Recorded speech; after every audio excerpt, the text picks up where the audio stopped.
name is Jade Coleman. I am a senior at Hightower High School, and I am about to perform a piece labeled The New KKK. I wrote this during the movement of George Floyd and everything, and I really just like to highlight the impact of youth and show people that it's never too late to change. The new KKK. Kids killing kids. Kids ending up in body bags just so they can cop some new swag. Mothers crying on the news, faces on a t-shirt, my son was a good boy. But ma'am, your son beat the black off a guy in his class just so he can keep up with the trends at school. Your son robbed an old lady leaving her doctor's appointment for chemotherapy just so he could keep up with the trends at school. He beat a black guy in his class until he could see the red and blue lights, the sirens, the grip from the two metal cuffs that he wasn't even scared to be gripped by because his entire life he had been preparing to feel for this. So he felt a warm grip instead of a cold grip.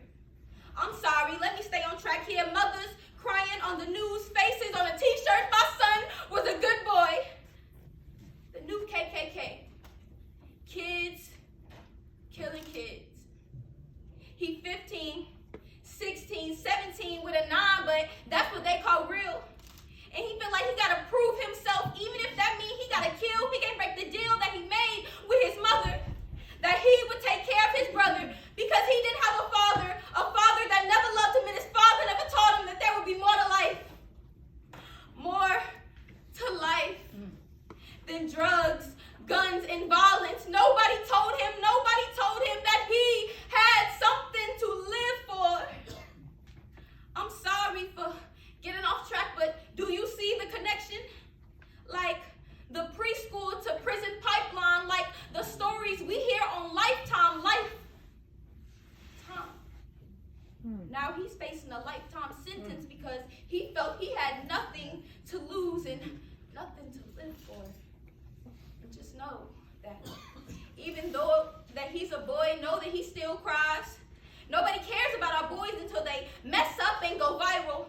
But they were born into a cycle that sent them down a spiral, a rabbit hole filled with bad decisions and terrible visions because of a lack of guidance. Many of them are still trying to figure out who God is, and many of us are still trying to figure out who got us, but I got us. Kids killing kids. Let's put the guns down, that way everybody lives. They say this generation is lost. There's no point in trying to help these teens. They don't know what society has to bring. Social media has brainwashed them to believe that the world fits between a 6-inch screen and stops at their fingertips. Or so they say, but I'd like to prove them all wrong. I pay attention. We pay attention. I believe all hope isn't lost.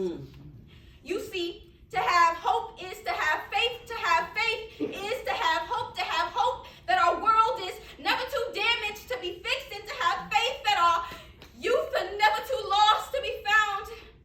All it takes is one person. One person to give him a chance. A chance that he never thought he'd have because growing up wasn't linear. He never had a straight path. All it takes is one person.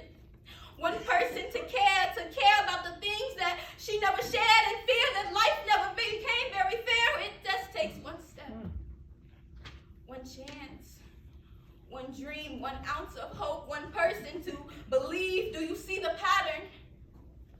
All it takes is one, and that person can be you. I feel it. I can't make you see what I see, but you can feel the fire within me. So again, when will the voiceless speak? When the power is in our hands, the devil feels weak. I said this is groundbreaking. I feel unsteady from my head to the bottom of my feet. I may not be Rosa Parks, but I still won't take a seat. So how much longer will you look into the mirror to complain but not change anything? It just takes one to inspire a cycle of optimism. It is my belief that If a cycle of optimism continues to pass from one person to the next, eventually our entire world will be transformed. So again, to have hope is to have faith. To have faith is to have hope. To have hope that our world is never too damaged to be fixed in. To have faith that our youth, my generation, is never too lost to be found. Thank you.